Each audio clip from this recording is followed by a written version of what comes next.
Hi guys, it's me, Andrea. I will show you a tag today, and I'm working here on a watercolor paper tag, and I put gesso here through that stencil. That's a bit more dimensional. It's not very thin, so I put a fair layer on that, and use it here through this Tim Holtz rose stencil. And what I want to use is the oxide, distress oxides. That's why I put the gesso down first. You're not getting with the oxides a resist um, in the background as you would with the normal distress inks, but it works a tiny bit as well. You will see it will pick up the different colors and pigments. So let that dry first. And now I start with oranges and yellows here with the lighter one first. And as you can see, the darker I go into, it will pick up the pigments on at the edges, and that will show up. It's not quite, as I said, a resist technique, but it won't cover the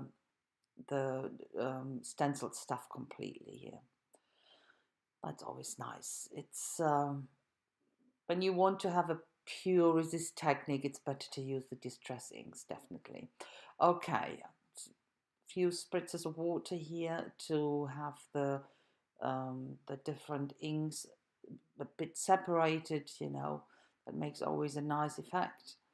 And I let it dry here. And after it dried, I introduced another color. It's this green. Go in and blend it out afterwards a tiny bit with the yellow again or with the orange, but at the end I leave it like this, a bit of water on top, and then it will blend out by itself. It settles. It's quite good. So it's dry now, and I yeah, put it aside because I had other things to do, and there I had a bit of peacock feathers left over, and I dabbed this tag into that, and that's why I have this blue-greenish color on top now. So you can see I have through my stencil pattern, I have a diagonal in there, and I wanted to break that up. So I have three different motifs here, what I thought might look nice, but at the end I decide to use the fish. You can see it already on the right, it's laying there.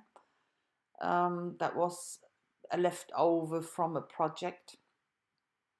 I will cut them out. Yeah, I think it's quite nice. It has nothing to do with the rose stencil in the background, but I don't mind.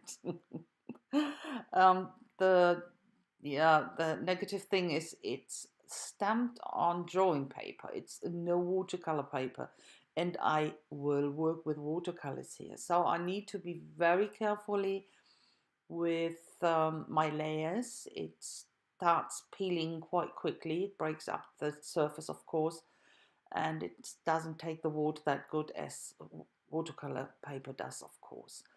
But it worked, and I don't want to put it into the Louvre, so it doesn't matter. It's only for me, and I don't mind if there's a tiny bit of peeling on top. Here a bit more of a koi color for this little guy. I think it's a koi, isn't it? Yeah. Okay, so for the background here, it was a bit boring, so I thought I put a school of fish here, and I used the second generation, so I stamp on paper first and have this pale stamping then here in the background. I didn't want to have it that obvious. I only wanted to have a tiny bit going on. That was enough. And here this is a little air bubble stamp I have from wherever. I really can't. I have this stamp for I don't know, for ages. Can't really remember where I got it from, but it's always handy to have it. Okay, so this is a water plant, same stem set as the fishes, or the fish, sorry.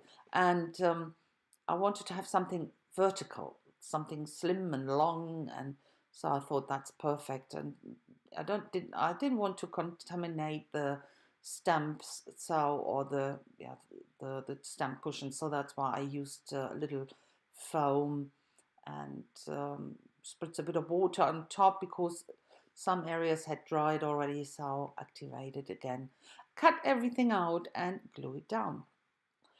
It would have been a good idea to put everything here on 3D glue tape to have it a bit more dimensional, but I was just too lazy.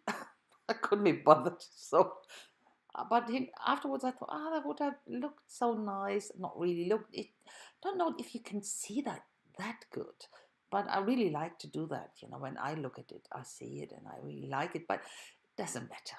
It's not done now. It's glued on, simple glued on. That's okay. What I will do is, okay, I cut off all the overhanging bits, of course, obviously, but I will go in with a pen, with an ink pen. Or not. First, I will do the edges, of course, to get rid of the white edges, to have a bit more of depth and create a frame. Okay, that's what I always do, of course. But then I go in and give this water plant a bit of sketchy lines because it wasn't defined. It's a solid stamp and I wanted to define it a bit more. So that's some sketchy lines on top of that image.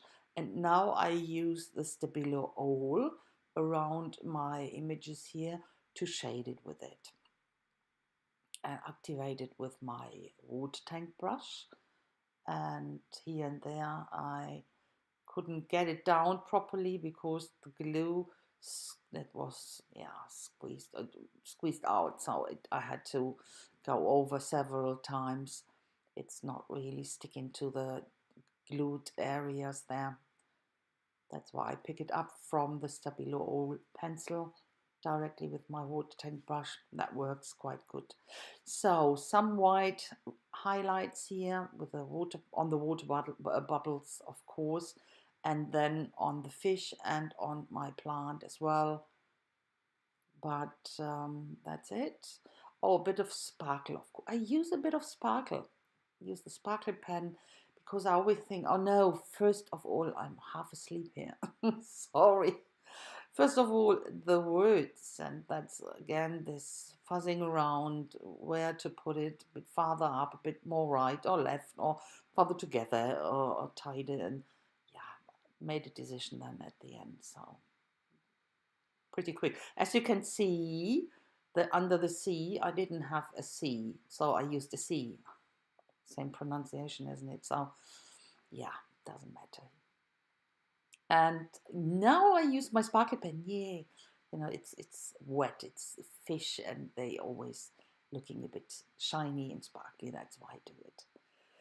Okay, that's actually it. I think you will see a close-up coming now. And yeah, I hope you enjoyed it and had fun. And if so, that would be fantastic if you would leave me a thumbs up and even a comment. And you can share the video if you liked it, that your friends can watch it. And if you haven't subscribed yet, go for it. I would be absolutely happy about that. And say again, thanks a lot for watching, guys.